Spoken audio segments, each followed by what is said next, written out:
Hello and welcome to our very special 100th episode of Rules of the Game, where we are excited to chat with the incomparable Vu Le of Nonprofit AF. As we dive into this centennial edition, Vu brings his unique blend of insight, humor, and a pinch of provocation to the table, all wrapped up in the perspectives you've come to know from his writing and his social media work. Vu is a treasure trove of wisdom for the nonprofit world, and his takes are all his own and don't necessarily reflect those of Alliance for Justice. So let's join up with Quinn and Vu for a chat that enlightens, entertains, and even challenges us in the spirit of advancing our progressive mission. Oh, also, unlike the first 99 episodes of the pod, a couple of times some of our more adult turns of phrase earned us our first explicit tag, so heads up on that. A huge thank you for listening and occasionally watching our brand of spicy tax law for these 100 episodes. And what a better way to celebrate than with a guest who's not afraid to shake things up, all in the name of progress and passion for the cause. Hello, everybody. I am so excited that on this episode of Rules of the Game, we have with us a very special guest, Vu Le. Of course, you can go to his website and read all about his fancy accomplishments, but pre-show we were chatting and he said just introduce himself in a very informal way, so I'm just going to do this off the top of my head.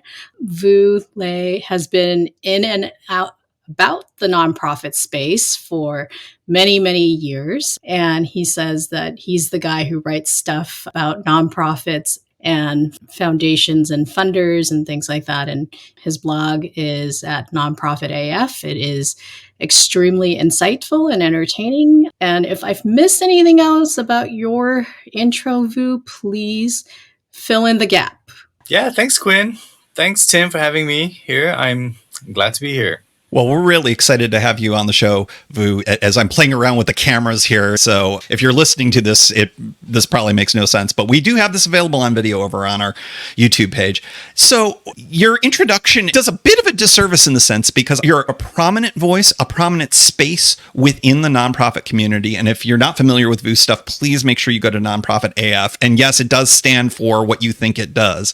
And, you know, I think that I would love to just know what prompted you, outside of just working for tax-exempt organizations, what prompted you to write in the space, and particularly to write in the voice and in the style that you have within the space, because I think it is really attractive, certainly to me, certainly to Quinn, and I think a broad swath of our listeners as well. How did that all happen? Yeah, Nonprofit AF, which stands for And Fearless, Tim. Nonprofit and Fearless, okay? Yeah, Tim. Well, I had it wrong then. Right. It was originally Nonprofit with Balls because it was referring to all the balls that we juggle all the time. You know, finance balls, evaluation balls, donors, and all this stuff. But it changed to Nonprofit AF to be less provocative. So, and it started when one of my organization's funder was like, hey, can you write from a grantee's perspective for our website? And because of power dynamics, it's kind of hard to say no to a funder. So I agreed to write for their website, but I said, you know, I'm going to do this my way. There's not enough humor in the nonprofit sector, so I'm going to write with this sort of humorous voice.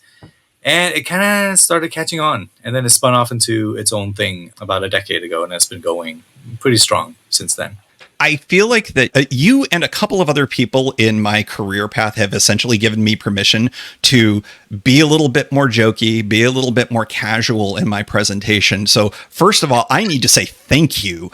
Thank you for allowing that to be a part of, I think, something that gives a little bit more accessibility for folks within this community, because I think that there's a stodginess that can be there for some folks. And I think sometimes utilizing humor and utilizing, you know, pop culture references. I'm relatively famous for utilizing Star Wars figures to explain certain elements of private foundation rules. Try me, I'll do it. You know, did you find resistance when you started doing this, or what was your experience, especially early on? Because I think now it's part of your bag, but like, what was it like when you were first starting? People generally responded pretty well to it. And like you said, it's very stodgy in our sector, right? People are very serious. A lot of the writing is very academic in the sector. So we love our white papers and our theories of change and our articles and so on. So when someone comes in and says, hey, we actually need to think about this and not take ourselves too seriously here, as we talk about all the injustice that we're fighting, a lot of people responded pretty well to it, I would say. Yeah. So, I want to take this from a slightly different perspective. I have been in and around the nonprofit sector for a good chunk of my career. I started as a public interest lawyer, and of course, we were stodgy, and I still think I am.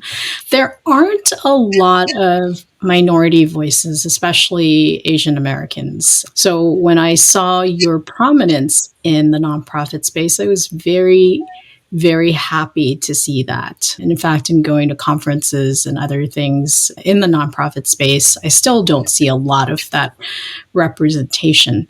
How did you learn to be comfortable in your own skin, for lack of a better word?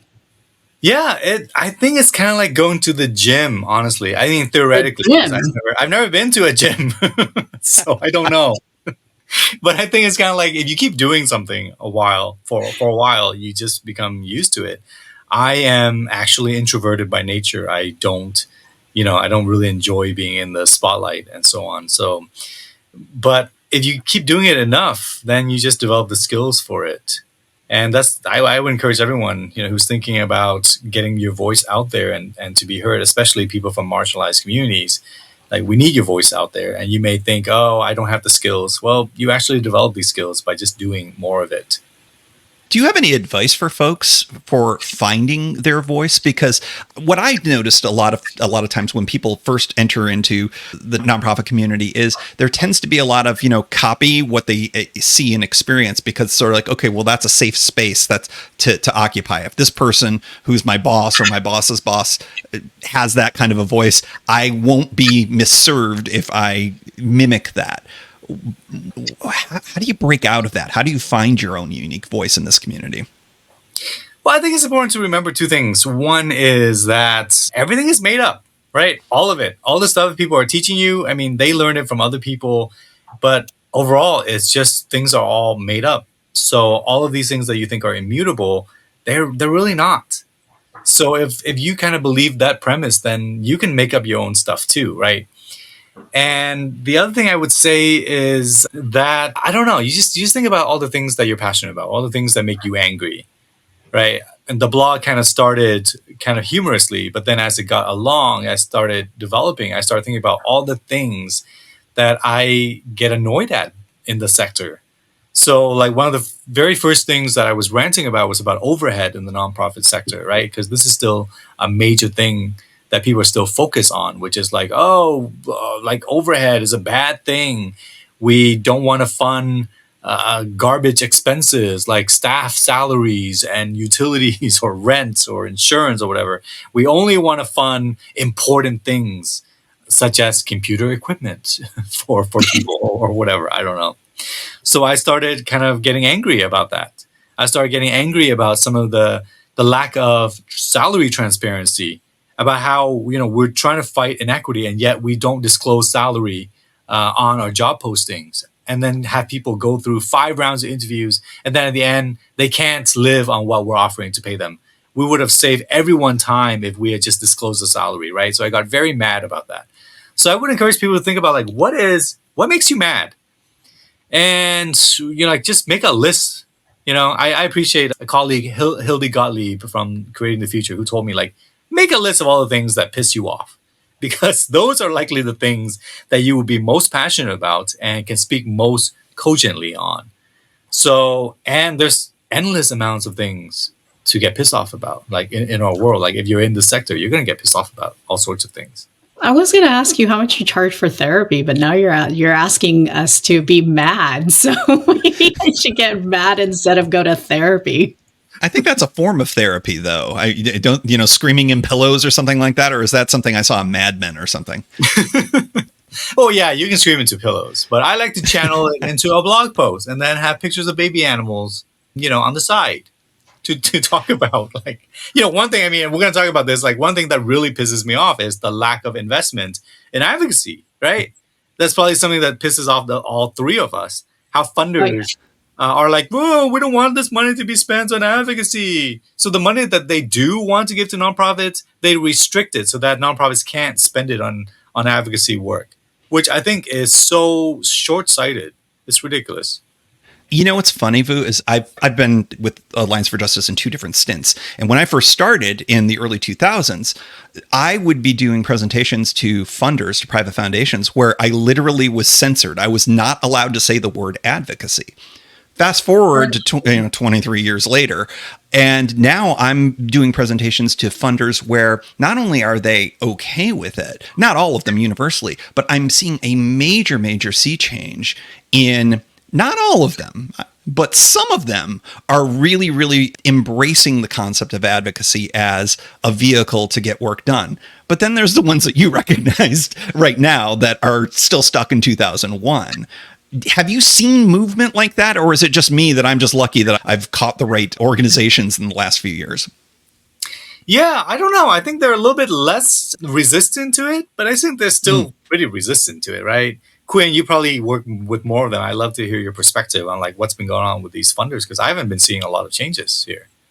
Yeah, I somehow think we're also in an echo chamber at Alliance for Justice. We have funders, fortunately, who very much believe in advocacy, but there are, I'm sure, a number of them out there that we don't cross paths with that may be doing exactly what Tim has described.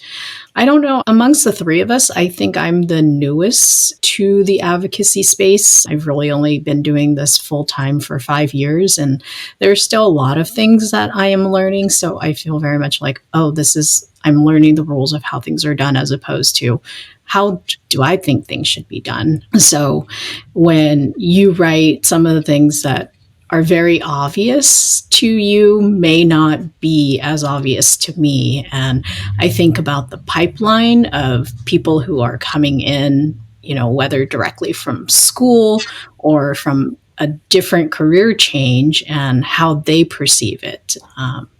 But I do get the sense that this is a very dynamic space. I think that's a really good point when you said about this being an echo chamber, because there's a lot of self-selecting foundations that work with us at Boulder Advocacy. Our name is Boulder Advocacy. I'm guessing the ones that aren't super into advocacy aren't exactly knocking down our door. But yeah, there's always room for improvement in this space. And the thing that, if I'll borrow your phrase, that pisses me off, Vu, is the fact that there's just bad legal advice that happens around advocacy and the funding situation. There are still funders that are out there that'll put these restrictive clauses in there thinking that it is to protect their interests, when the reality is it just doesn't. But we know, Tim, that's really just because lawyers do it the way it's always been done. That was template language. We are not taking that template language away. It's not because they think that does anything to protect their clients. Okay, I amend it. They're lazy then. Is that what we want to say? Well, it's probably a combination of both. I was writing a blog post about general counsels of foundations, right? And this is from a colleague who works at a foundation who went to lunch with me. He was like, "Fu, we got to talk about the general counsels. Okay, we're not paying enough attention to the general counsels. Who are these lawyers who work at foundations? Yes. Whose job is to be risk averse?" Yes. Right. In progressive leaning foundations, especially, they're like, we gotta limit liabilities. We gotta make sure that our grantees don't get us into trouble, etc. Whereas like conservative leaning foundations are like, let's weaponize the law to ensure that we get all these things passed and things that align with our values. Let's ensure that the law is protecting us as we go about doing these things. There's a major difference between the two, and I don't think we talk enough about that. The role of I think that's completely right. Yeah. I mean, there are incentives. There's every incentive as an attorney working for a tax-exempt organization to say no before yes. And I think that there is a distinction between progressive and conservative organizations and how they approach the law. I think that it's, oh no, we can't get in trouble on the progressive side, and it seems on the conservative side. And we talked about this in the interview that we released earlier this year, that sometimes that conservative organizations are just like, we're just going to go for it, and if you come after us, we'll use that the fact that an enforcement action is coming against us as a fundraising opportunity. So I mean, right. It's wild. And it's very effective. And I think that's something that progressive leading funders and organizations should be learning from. I mean, it's been like this for decades now. I was kind of looking at the Sally Covington report that was talking about the differences between conservative and progressive funders. And there are stark differences. And, like, for example, one major difference is that conservative funders fund 20 or 30 years or more at a time. Whereas progressive leaning funders, they think, oh, a 3-year, multi-year grant is so amazing that they should be praised for it. Well, we need like 2 or 3 decades of funding at a time where we're going to plan and dream about all the things that we need to change in these inequitable systems. I couldn't agree with you more. Now that we've, angered half the attorneys who are listening to this, one of the things that we're curious about, thinking about, the questions to ask you on the show was your platforms. How do you choose your platform? Once you find your voice and make a list of all of the things that make you pissed off and you're passionate and can speak most cogently about them, how do you go deciding which platform you want to be on? Yeah. For me, writing is great because, again, like I like the reflection. I like the introverted aspect of just going off into a corner and reflecting and writing, right? But that's not necessarily true for everyone. Like, some people are really good on like a podcast. Some people are really good making small little videos, or puppet shows or whatever. Like, I think that we have this sort of tyranny of platforms where writing is basically at the top, right? We think writing is the most respectable form of communication. Well, sure, maybe traditionally it may be, but if we're talking about reach and effectiveness, then it may not be. Like, I started doing little videos on my Instagram, at nonprofitaf on Instagram. And one of the videos went viral. A few of them went viral. And one on nonprofit math was reached 3. We all saw that. Right, 3 million views. We were responsible for about 100,000 views in our office booth. Just wanted to make sure you knew that. Thank you. But like, that is a greater reach than anything I have ever written. Probably all in 12 years of writing, there's nothing that has come even close to like 300,000 views. And within this little video that I did, that literally took me 5 minutes to do, had 3 million plays. So like, I would not encourage people to just think about writing only as if that's the only respectable form of communication. So are you going to be more video heavy now? I'm waiting for my acne to subside before any more videos come out. It's the adult acne. I don't know. It's so unfair. Like, why do I have acne? I'm old. Once you get wrinkles, you should be excused from acne. Why do I get both? It's not fair. They should be mutually exclusive. I really couldn't agree with you more. One of your more recent posts, as we're sitting here recording this, was, I think, one of your best ones that you've written, talking about main character syndrome. First of all, it was one of the funniest things I've ever read around the tax-exempt community. What prompted this? And can you talk a little bit more about what you mean by main character syndrome in the nonprofit community?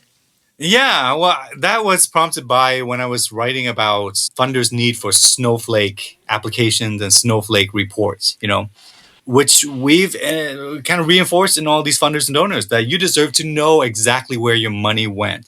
If you gave a nonprofit $5,000, you need to know what they did with that $5,000. It is delusional to believe it, because the honest truth is they took that money, they put it into a bank, and then they used that bank to pay for everything. Okay? That's the true answer. So to believe otherwise means that you're like a special snowflake who deserves your own sort of reports, which makes no sense. Can you imagine like buying a phone and then you giving them $1,000 to Apple, and then at the end you're like, I want to know exactly what you spent with my specific $1,000. Like, that's kind of like, that's the equivalent, and it makes no sense. So someone pointed out, like, we have that because people have main character syndromes, and funders especially have main character syndrome. So I was like, oh, main character syndrome, what is this? And of course, I talked to all the cool young people out there, and they're like, oh, main character syndrome. That's like when you think that you're the main character of the universe and everyone revolves around you. Everyone else is just like a side character, a supporting character or whatever. And their role is just to make you, it's to help you in your growth and everything, right? And I think this happens to a lot of funders where they believe that they are the main character. And the entire field reinforces this. We have things like Meet the Funder, where the funders are like the heroes on stage, and all these peasants come up to meet them, right? Like, I can't stand Meet the Funder events, right? How about, hey, funders and nonprofits meet each other, okay? Like, Why is it Meet the Funder? I was talking to this one CEO of a foundation over here, and he was new. So he was like, Vu, I was thinking that I was going to come down to the community and like have a listening session where people can just come by and I can listen to them. And I was like, do you know what this sounds like? It sounds like you are the king who's coming down to listen to all the peasants. All right. Oh, look, His Majesty is coming down. Peasants gather around. So so like this is very main character. So many nonprofits have been trained to reinforce this sort of main character in funders and in donors. We've been trained to do this. Like, look at our fundraising practices. We have been told you need to make sure that donors and funders feel like heroes, that they are at the center of the stories. Make sure you use the word you. Don't use the word I, or don't use the word we, like we, the organization, accomplished this. No, don't say that. You got to say you did this. You helped. Because of you, our community is stronger, right? So for decades, we've been trained to do this. So of course, funders will believe that they are main characters when we keep treating them like they're main characters. And it leads to all sorts of really shitty things in our sector. When you speak truth to power, like you just did, and by the way, applause, do you get pushback from folks in the funding community? Because I could see someone feeling a little put off by holding up a mirror to them. What's been the reaction for this kind of stuff? Yeah, the reactions kind of range into different categories. There are the people who are offended because of funder fragility. There's a lot of funder fragility out there. It's like white fragility, and they kind of intersect a lot because most of funders are white, right? And so funders get very fragile because they're not used to being challenged. I always joke that funders, are 27% more attractive than normal people because that's how we treat them. If you're a funder, you're automatically 27% more attractive. And they don't get adult acne. Right. Even if you have adult acne and you wear an infinity scarf, you're still more attractive than normal people. And yeah, so I mean, some people do get offended. So once in a while, they'll come up to me and be like, Vu, like, what you said, that was so like, okay, I kind of see what you're saying, but like, where are your solutions? That's the one thing that I get a lot of is like, where's the solutions? So, of course, I analyze this, and there's a solutions privilege that happens where we have been proposing solutions, but people of privilege don't like solutions that challenge those their privileges, right?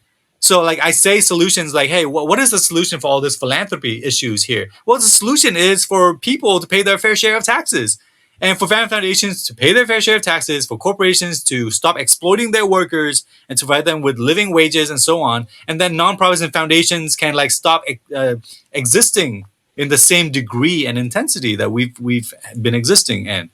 So, but they're like, we don't understand. Like, what are your solutions? I'm like, I've been saying these things. We've been saying these things. You just don't accept it because it challenges your notions of what you think is an effective solution, right? But the majority of funders actually really appreciate the stuff I'm saying because I think, we lie to them all the time. We've been trained to lie to funders and donors. And so for many of them, they have no idea what reality is. Like they don't understand if we're being nice to them or we're being truthful or we're just lying. A lot of them, that's the sort of feedback I get is like, I have no idea if my grantees are saying the truth. Like we ask them, like, is everything okay? They're like, oh yeah, everything is fine. Everything is perfect. We're not like 1 month away from collapsing or anything, So overall, most funders appreciate the honest truth telling, and we need to do more of it. I feel like radical candor is an appropriate word we should be sticking up all over our place after that comment. But I can also understand, why nonprofits feel like they need to put on this show for funders, right? Because it's the power of the purse string. If I truly tell you everything messy that's going on in my organization, you may lose faith in my ability to do and continue to do good work. So you may pull the plug from funding us. You may not like the direction of advocacy that we're going in, and you'll pull the plug for that. So there is a lot of risk to fight what is inertia or that's how it's always been done. So we're curious how you come up with some of these unconventional ideas, and how can we help you spread those around and give people more confidence to be truer and speak truth to power, as Tim was talking about? Yeah, I don't know. I mean, like some of these ideas we think are unconventional, but they're kind of conventional in other places. For example, when I say we don't need like snowflake grant applications, I don't think funders deserve their own special snowflake grant application. I remember one funder calling me up and was like, Vu, we love what you're doing, and we know you're very busy. So can you just find a grant that you wrote for another funder and just send it to me? Don't even worry about changing the name of that funder or anything. Just send the whole thing to me. And I was in my car and, I hung up the phone and a single teardrop rolled down my face poetically. And I went through my phone and I found a grant that I had written that for someone else. And it was like 30 hours of my time. And, and it was like 10 pages narrative and 12 attachments and a bespoke budget and a work plan and whatever, the astrology sign of every staff member for some reason.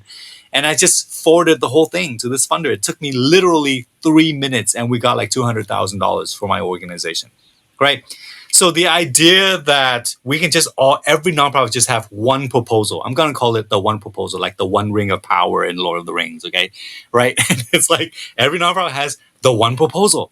And if funders are interested, then they get the one proposal. There's no tailoring. You don't need your own special snowflake application because all information is there.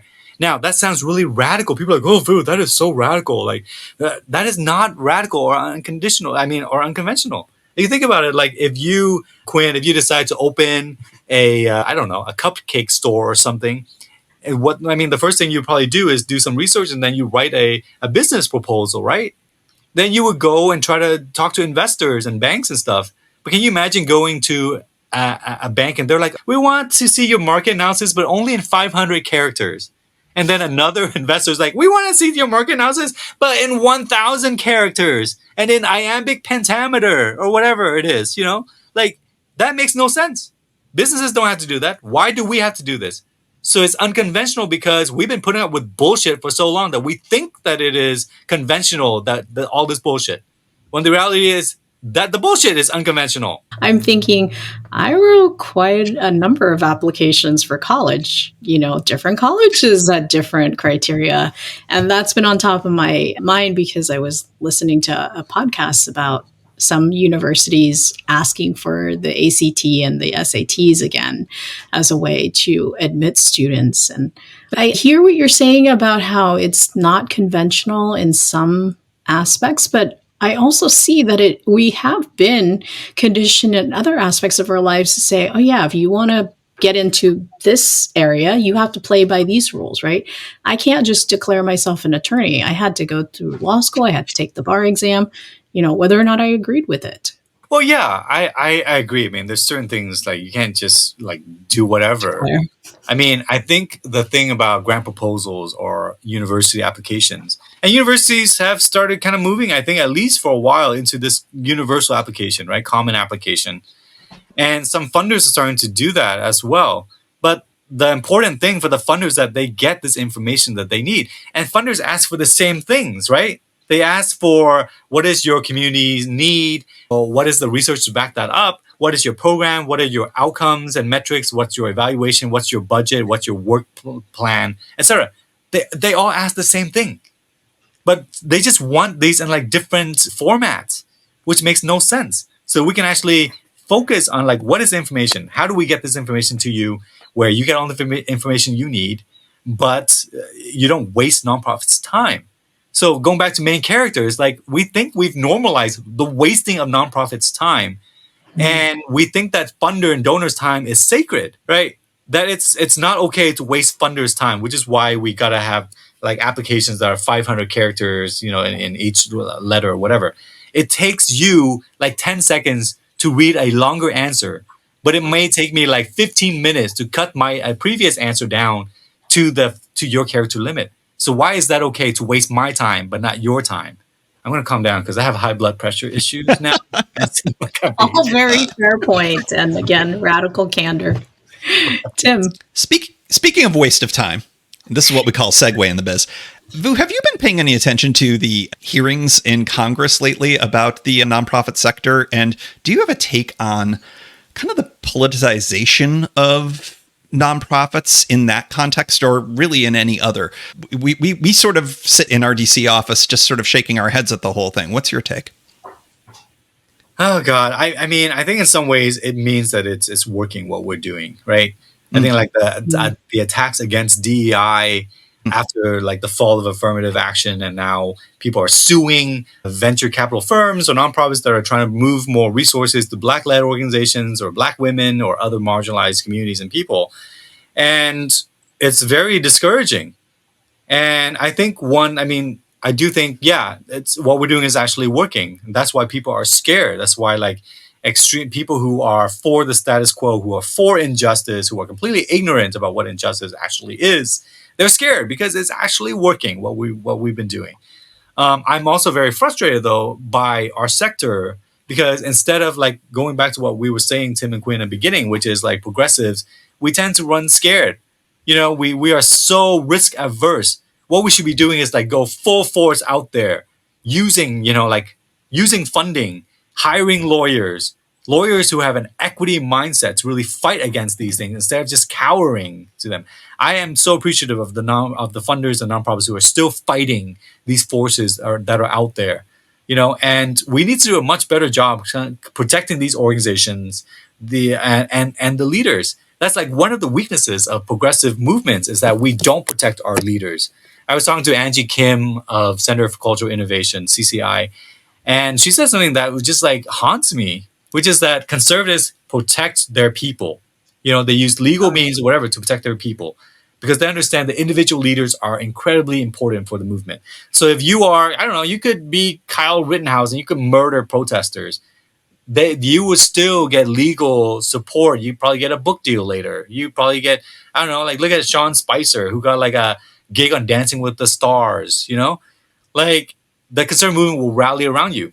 I remember talking to one organization who offended a major conservative pundit, and he went onto his show, called them out by name, and they were getting death threats. Their board members, their staff were getting death threats, and they went to the funders and was like, "Hey, can you help us out? Can we get some funding for legal defense?" And their funders were like, "Oh no, sorry, like that's we can't help you there. That's just too controversial. We don't want to be on this dude's radar either." So yeah, and so they would use intellectualizing things such as, "Oh, that's not on our agenda," or "Sorry, that's like mission creep for us," or whatever bullshit, to avoid like protecting the people who are actually doing meaningful work here, challenging the establishments and the racist, white supremacist structures that we are all working against.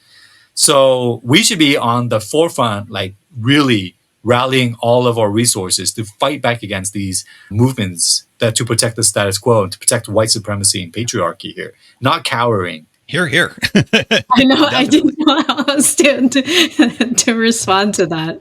Lots of nuggets to chew on and think about, but very, very insightful.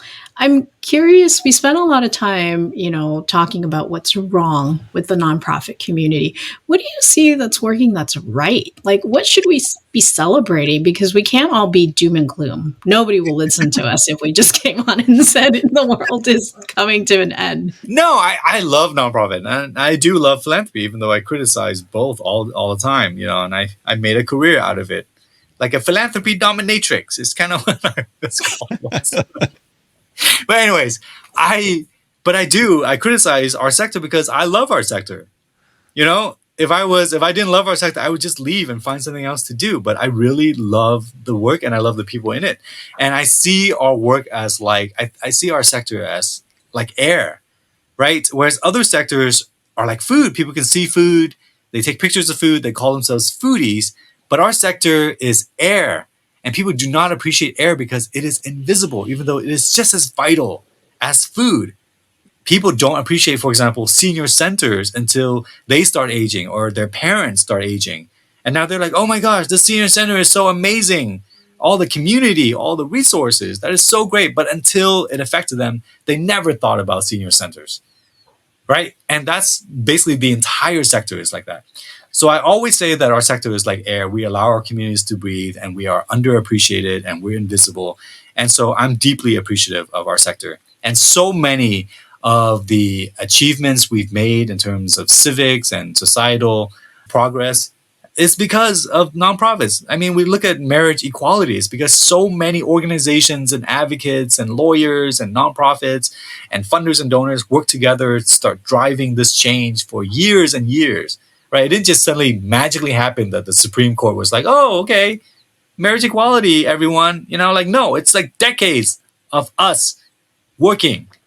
And so there's just so many things that are out there that nonprofits are doing. And I'm very appreciative of our sector. I think sometimes when you love something a lot, you are the biggest critic of it because you think it can be that much better. And that's kind of what I see what you're doing in everything that you do, Vu. And I'm so grateful to hear what you said about how that you love this air that is the nonprofit sector.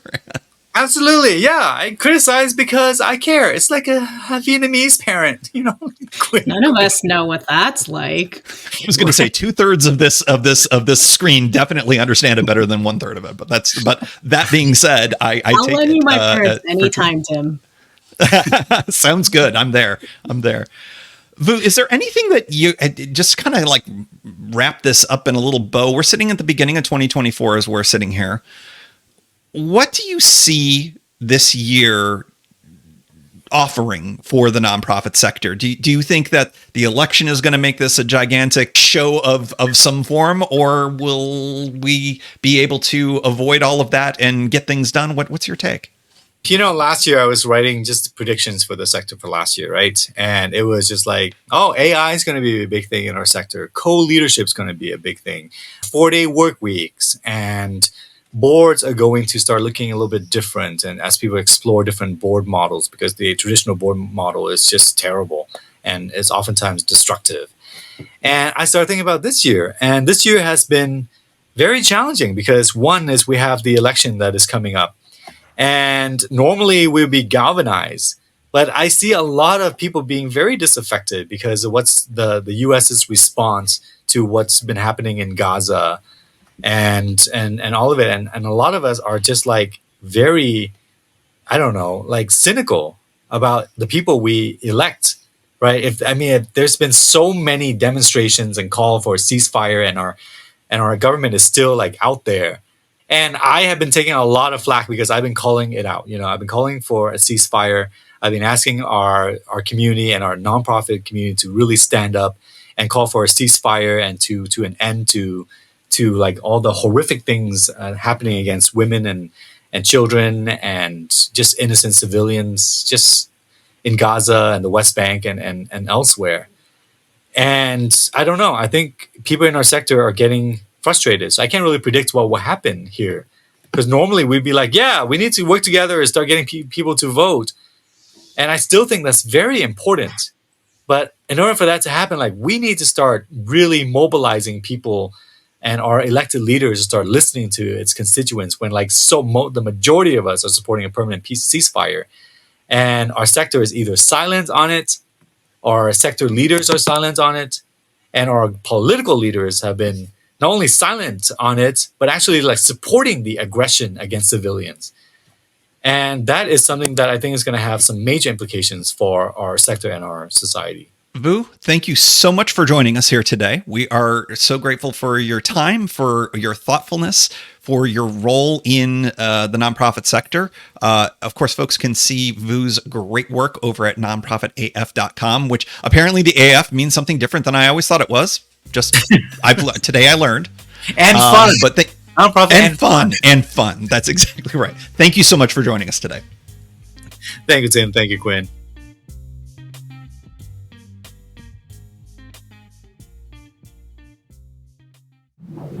A Boulder Advocacy production.